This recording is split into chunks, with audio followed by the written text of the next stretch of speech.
We're going to do a welcome. We're going to do what processes are, some common myths that businesses keep from creating them, why processes are essential, and the benefits you can get and the importance of it. So, hi, I am glad to be here with you today. My name is Randi Hooker, as Dr. Namdi said, and I am the business operations doctor. I specialize in helping businesses across industries diagnose their operational pain points and prescribe the right systems and processes to get things running smoothly. I've had the privilege of working in a wide range of industries from construction, real estate, to nonprofits, wellness brands, and digital marketing teams. Across these sectors, one thing is always true. When operations run smoothly, your business thrives. And that's what I'm here to help you explore today. Before we dive in, I want to get a quick pulse check from the room. How many of you currently have documented processes in place? And then how often do you actually use them and refer back to them? Let me know in the chat. This is going to kind of be an interactive thing. So feel free to put stuff in the chat. And it's okay. Be honest. Nobody's going to hold it against you. All right. So while you're doing that, my mission is to demystify operations, to break the myths that systems and processes are boring, rigid, or only for big corporations. In truth, they're the secret sauce that helps you reclaim your time and deliver better experiences and grow with ease. Whether you're a solo entrepreneur or leading a team of 200, a good process can change everything. So before we jump in, let's talk about what you do need and you don't need for this session. You won't need extra software, tools, or apps opened, a closed mind. You won't need pens and pads unless you're a person that just likes to jot things down. So if you're just listening, don't feel bad. It's a great session to just listen to and understand. You have my full permission to keep your desk clean or just have your ears open if you're multitasking. No problem. What you will need: listening ears, an open mind, some good energy, and a willingness to engage. This session works best if we can co-create the learning experience together. So I encourage you to speak up in chat or during the Q&A and reflect where you can participate. So with all that said, let's jump in to how processes can benefit all types of organizations and why they matter more than ever. Okay? Many people get confused between a process and a procedure. How many people can define what processes are in business? Put it in the chat. Gonna wait for a second to see if anybody can define it.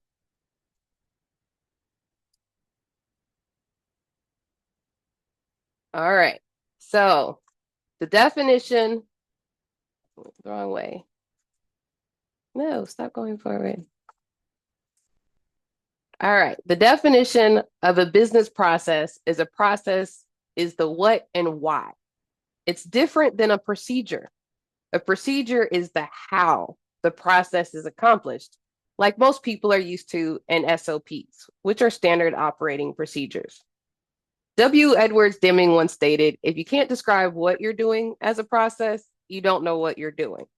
Now, sometimes I beg to differ with them because a lot of people can say what they're doing, but they can't really describe it as a process. So let's break this down into two relatable examples to help make this really crystal clear because it's going to be important. We're going to look at ordering a coffee.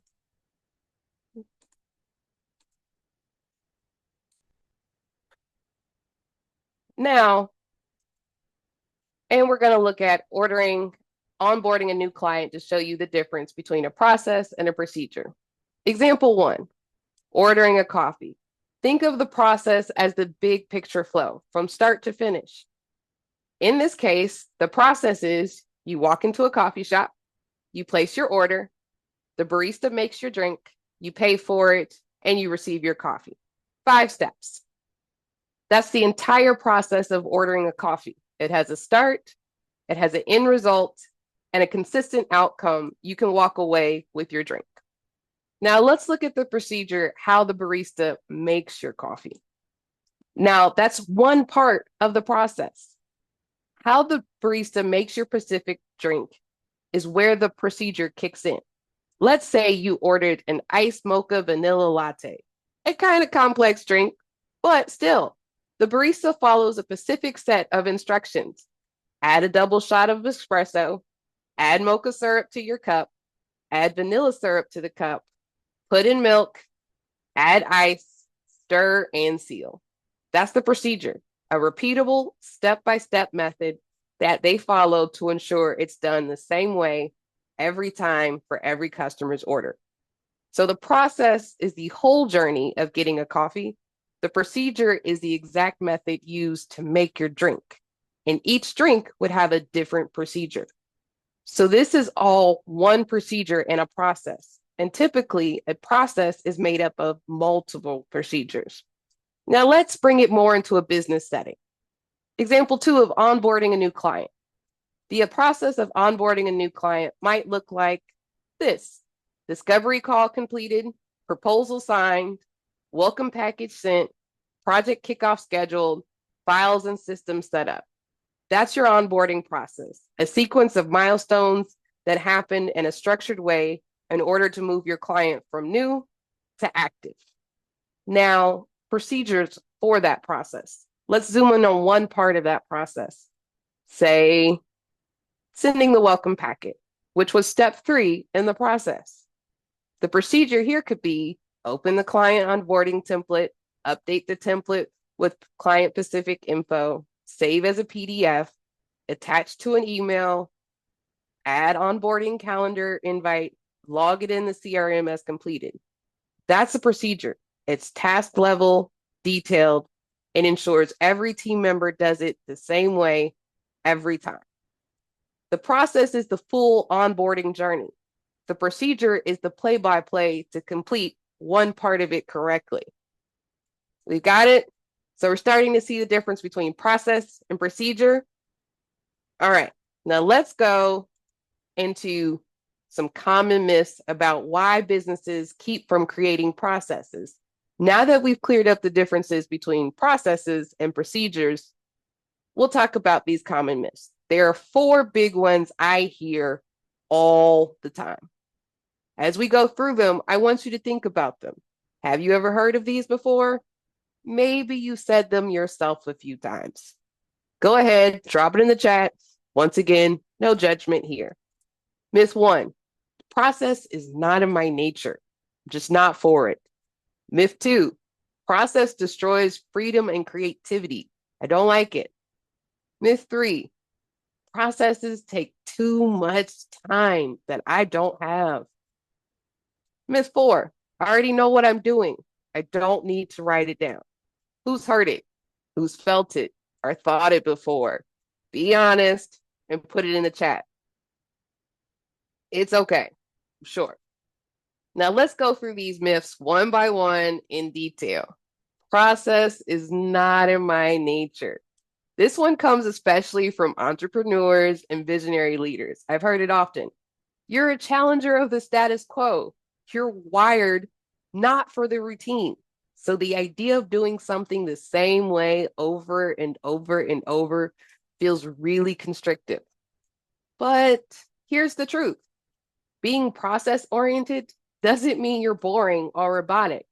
It actually means you're wired for consistent improvement, something every successful person does naturally. Think about it. We all have our routines and habits.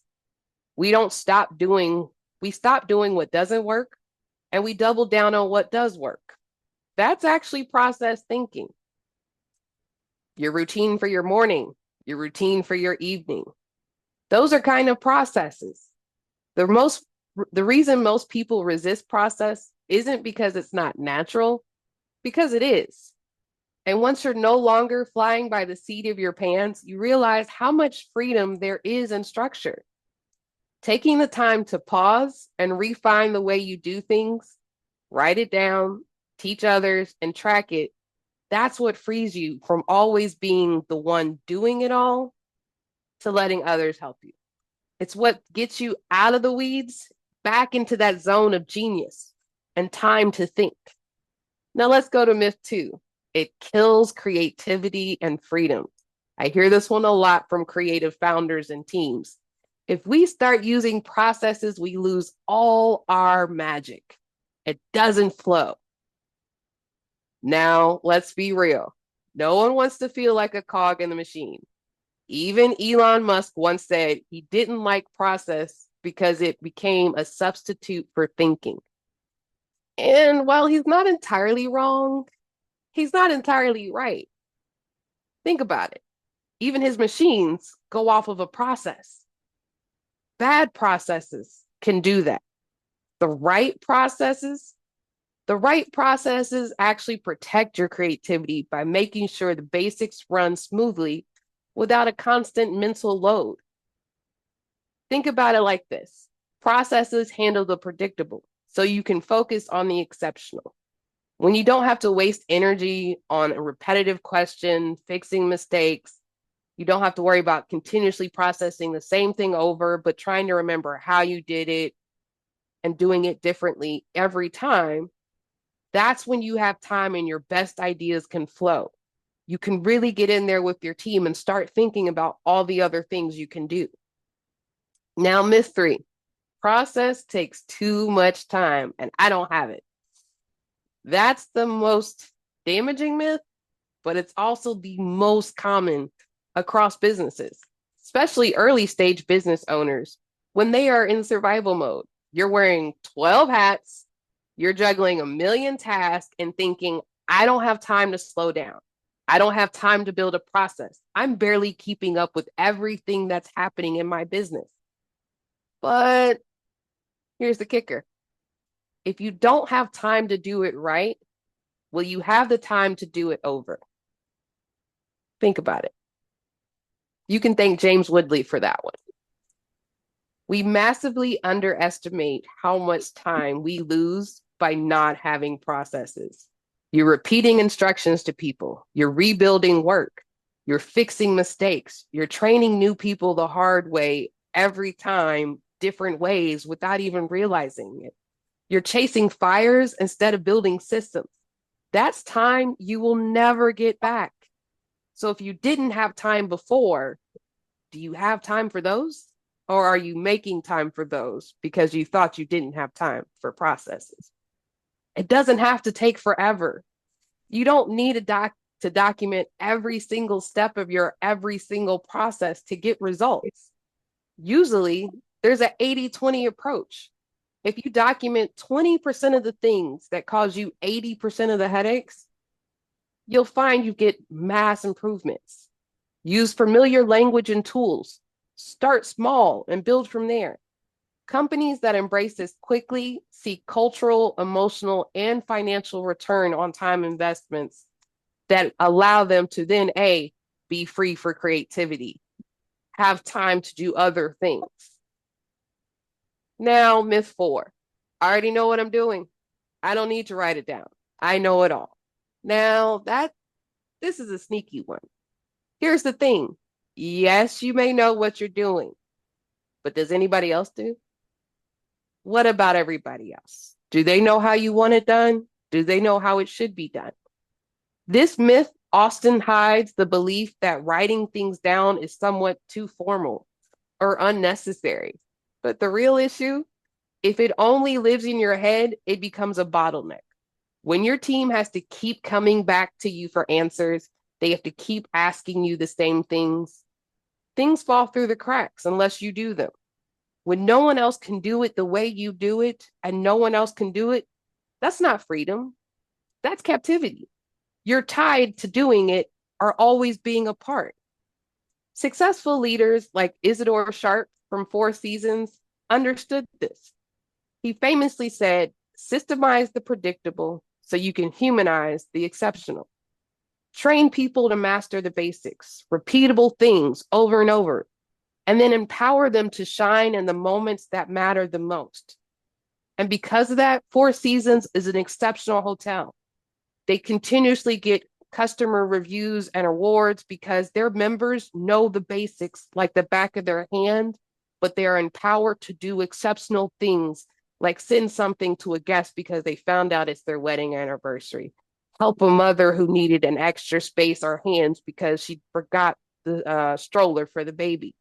Those things are the humanized exceptions because they understand how to do the basics, and repeatedly their customers feel the same level of service over and over.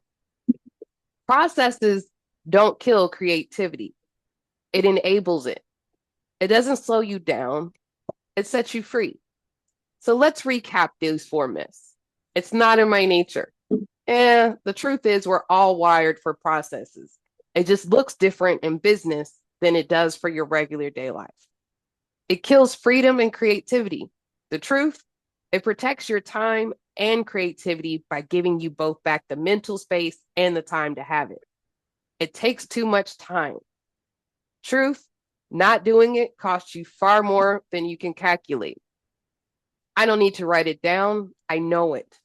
The truth, if you want to scale, if you want to delegate, if you don't want to forever be in the weeds, if you ever want to take a true vacation where you're not called every day by people from your job, then they need a process.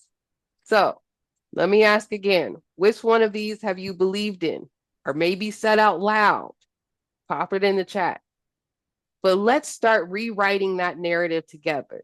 Let's start shaping different spaces for you, your company, and your business.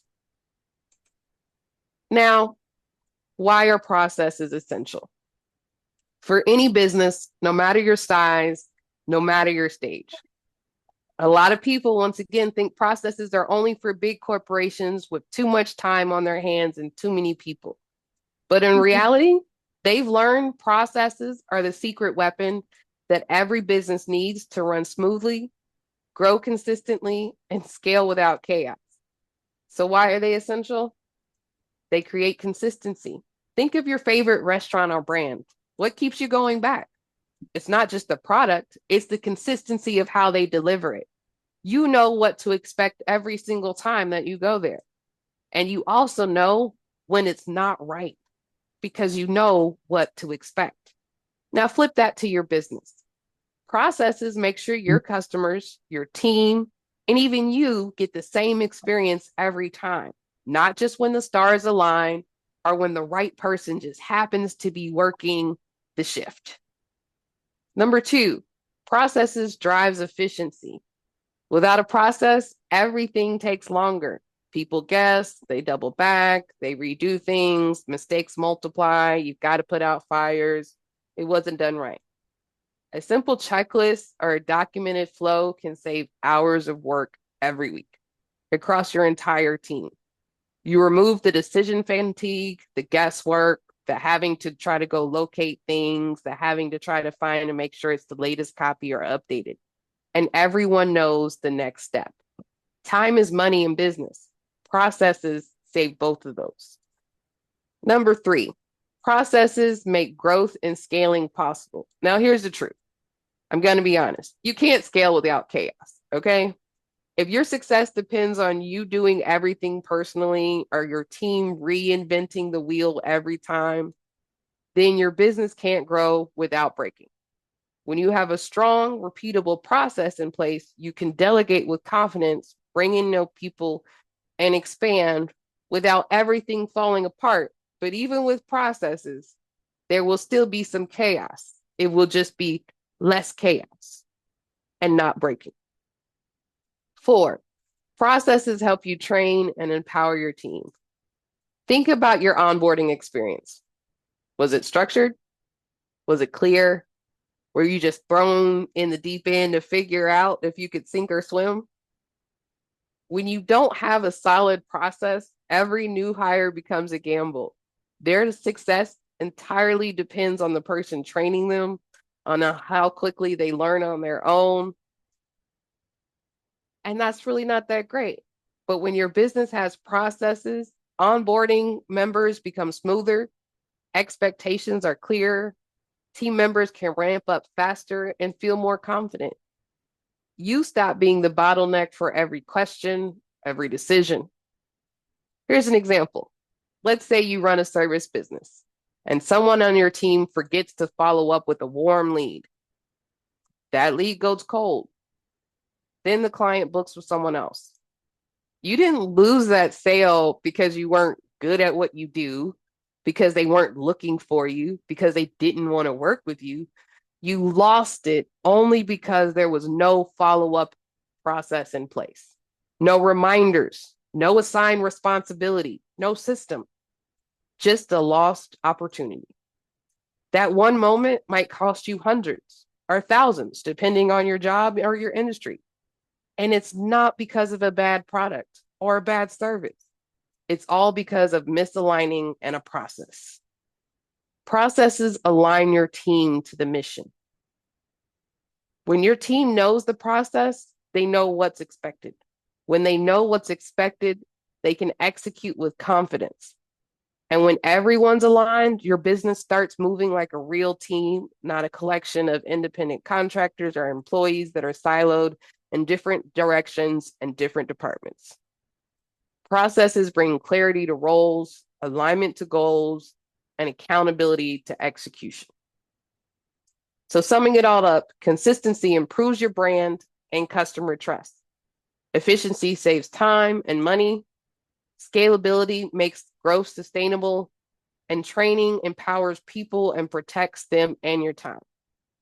If you are serious about growing a business, not just running one, you need processes, not just in your head, but written down. Because without it, you're just running in circles, and that's never good. Now, how do processes benefit all types of organizations? Because they're not just for big corporations with multiple departments and handbooks. Every organization, from solo entrepreneurs to large enterprises, can benefit from having clear, repeatable systems in place. We're going to go break it down by organization types, and then you can see where you fit and what's possible when processes are intentionally built. Solopreneurs, I don't need one, I do everything. Well, solopreneurs, processes equal clarity. When you're doing everything yourself, it's easy to stay in your head, but that also creates bottlenecks and burnouts. Write down your steps, help you see what to keep, what to automate, or even delegate to an assistant or as you start to grow. It also creates a smoother client experience for onboarding, communication, and delivering all, so then they feel polished and more professional. An example, one of my clients who's a solopreneur mapped out their entire client journey and realized where they kept missing key follow-ups that they thought they had been making, they thought they had done. Fixing that doubled their referrals in 3 months because people liked their consistency and people were willing to refer them and talk about their professionalism. For small businesses, small teams, processes are how you stop reinventing the wheel every time. They enable faster training for new hires. They reduce errors on your operation scale. You can start creating repeatable systems, automated steps, from how you launch a product to how you invoice or how you respond to queries. Without processes, every team member does things their own way, which works until it doesn't.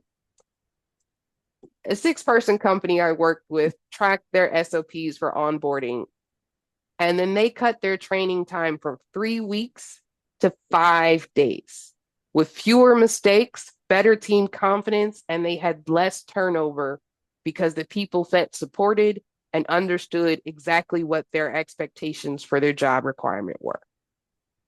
That's processes in place and working.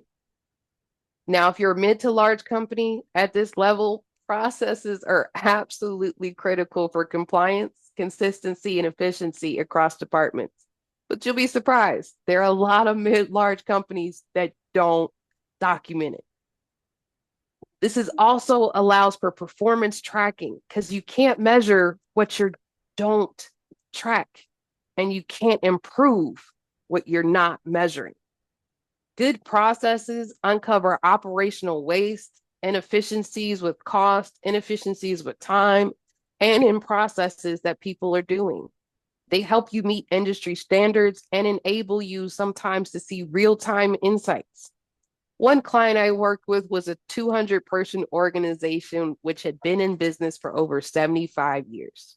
Yes, over 75 years, 200 people, and they had no structured processes. Every department worked their own way. And when they came together, they kind of just worked together the way they did. So they had inconsistent sales reporting, they had inconsistent tracking, nobody was accountable. We implemented a process for lead tracking, and within 90 days, the sales follow-up times improved by 42%. And then they were finally able to start spotting regional performance gaps, understanding the different training needs of their salespeople, and how to start celebrating the ones that were actually performing. No matter your size, processes save time, reduce stress, create freedom, not restrictions. Some quotes from clients I've worked with. I didn't know how much I was winging it until I had my first SOP from a solo entrepreneur client. They didn't realize how much they changed it each time until they actually wrote it down. We grew from 4 people to 12 members in 6 months, and our systems kept us sane. From a small business owner. From an enterprise client, the audit risk dropped drastically once we had a formal process in place to implement and repeat. Now, you've done it. Let's go to the importance of ongoing process improvement. And we're going to bust another common myth right now. Processes are set it and forget it. I created it. Now they're just, I don't need to touch them. They are not dusty documents that you look at once a year. They are living, breathing systems, just like your lungs. They evolve with your business, your tools, and your team. Think of a process like a GPS. It's only useful if it reflects current road conditions. How many times have you guys gone to GPS and seen it's out of date? I had one person almost hit my neighbor's house because they were following their GPS and not paying attention when their GPS was telling them, hey, you need to take a right. But they're already in somebody's driveway and there's a house there. It's no longer a road. It's only useful if it reflects current conditions. If your business shifts, your process must shift too. Markets change, your team changes, your tech evolves. Your processes need to be updated. That's why the best organizations see their processes as evolving assets, not one-time checklists that they create and forget. Think about continuous improvement methods and feedback loops. Methods like the Kaizen mindset. It's about making small, steady improvements over time. Don't wait until a process breaks. Ask regularly, where can we improve this? Encourage feedback loops. Ask teams where clunky, outdated, or unclear processes still exist. When people use the process to help shape it, you get better engagement, better systems, better implementation percentages. Review cadences are another way. Build process reviews into your rhythm. Quarterly is a solid starting point. Or use key milestones after every new product launch, after every new hire. Do a feedback. How did it go? Was it smooth? Was it clear? Did you understand? What did the onboarding team think? Not just the onboarding employee. Tech updates. If you start doing major tech updates, your process should change as well. Even 30-minute reviews can lead to major improvements. This ensures your processes grow with your business. Another example, one client I worked with saved 7 hours every week by automating a manual reporting step that they hadn't questioned in years. The team had been doing it manually for over 4 years. Nobody questioned it. But by automating it, 7 hours were saved. Another moved their follow-up emails to go out 24 hours sooner than what they were going out and saw a 22% jump in replies from people. These aren't giant overhauls. They're just smart little tweaks to existing processes once you look at them and start questioning. Sometimes it's these tiny changes that unlock the biggest wins for you, your organization, and your teams. When you treat your processes as living tools, they stay agile, efficient, and scalable. That's the true power of ongoing improvement. Now, questions and answers? Anybody have any questions?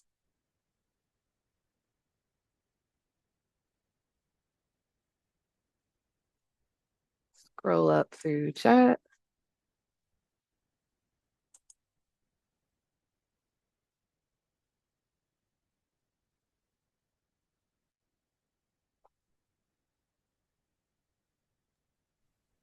All right. Randy, we have one. It says, do the tools vary based on businesses? Yes. Tools based vary on businesses and your industry. I always tell people sometimes you get tools because you're like, oh, I saw this work for someone, but you also need to account the industry and your team size. Some tools you don't need if you have a 2-person team versus a 12-person team, as well as what you're trying to grow to. Any tools to help creating and keeping up processes? Well, there's a lot of different tools that you could utilize depending on your industry or businesses. I say living tools like ClickUp, Monday.com, where your team can see them. And you can also start automating some of those processes through that system. Some people do them in their CRM, depending on the type of features and functions you have. Um, Good places not to keep processes, your accounting software. Unless they're specific to your accounting team, don't keep it in your accounting software. It's not really built for it. None of them are. It's great for automating, but it's not good for actually putting them in there for storage. Having a central repository where everybody can access that is the better place. Is there one tool you would recommend regardless of your business? Ah, Unfortunately, I cannot say there is because you really need to think about your industry, your size, and those are the two main things that I tell people first you need to think about because certain tools work better depending on those. So, like, depending if you're a design planner and you do a lot of design work, a life coaching work, Asana would probably work better for you than ClickUp. If you do a lot of teamwork, if you do a lot of projects, if you do a lot of tracking, Monday and ClickUp work better for those industries. If you do a lot of real estate, or if you do construction, or if you do product management, ClickUp and Monday are better than Trello and Asana for project and task management. So it depends on your size and it depends on your actual industry. Um, I see a hand raised. Yeah, that's Marcy. Go ahead. Or is the question already answered?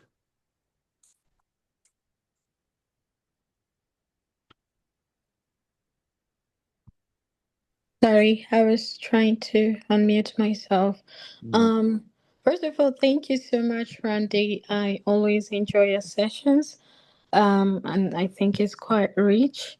So, I would like to know, is there what advice would you give on where to start in creating processes and kind of like which processes to start with? Because I know you mentioned like the client journey process, the onboarding process. So I'm just wondering which one, basically how to start because this can it can kind of get, a little bit cumbersome, especially if you're maybe a solopreneur or you have a small team.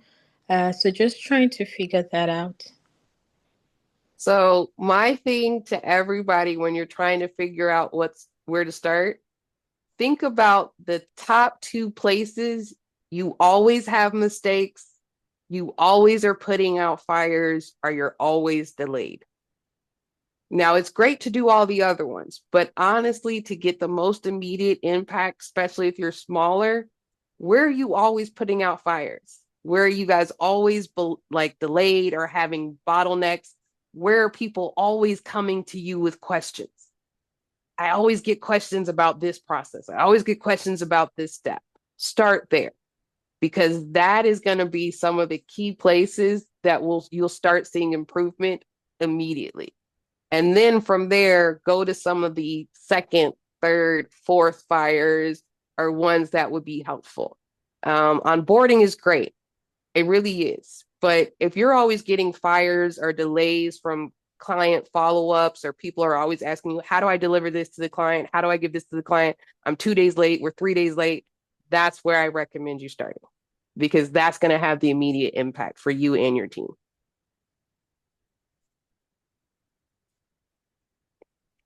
Oh, great. Thank you, everybody. No other questions? I know Dr. Namdi has some updates and some key things to talk about, so making sure I leave time for that. I thank you, everybody, for attending and for AIM allowing me to speak here. Once again, it's always a pleasure to join and talk about operations and processes. Thank you so much, Randy. How can people contact you or follow you or see your work? I know it's tiny on the screen, but Oh, that's AIM stuff, so I didn't that's put next mine. stuff. Yeah. So yeah, if you want to talk about yours, how can we contact you or anybody who wants to follow you, your LinkedIn? So my LinkedIn, I'll put in the chat, but it's the business operations doctor is how you can find me. I'm also on the AIM Circle. You can find my company on Facebook as well as LinkedIn through the same way, Helper Consulting Services or the Business Operation Doctor. I look forward to chatting and continue chatting with anybody who would like it. Thank you again, Randy. This has been very, very insightful. I am going back. I've made notes and I'm going back to make some changes as well. And maybe I'll be reaching out to you soon. But thank you so much. It's been very, very helpful. Please, Randy's LinkedIn is in the chat now. Go ahead and connect with her on LinkedIn. And also, like she said, she's on Circle. And so I invite everyone, please, if you're not already on Circle, that's our community home. Um, Go ahead and join. I just put the link to join on in the chat. Go ahead and join Circle. That's where we put out all of our announcements.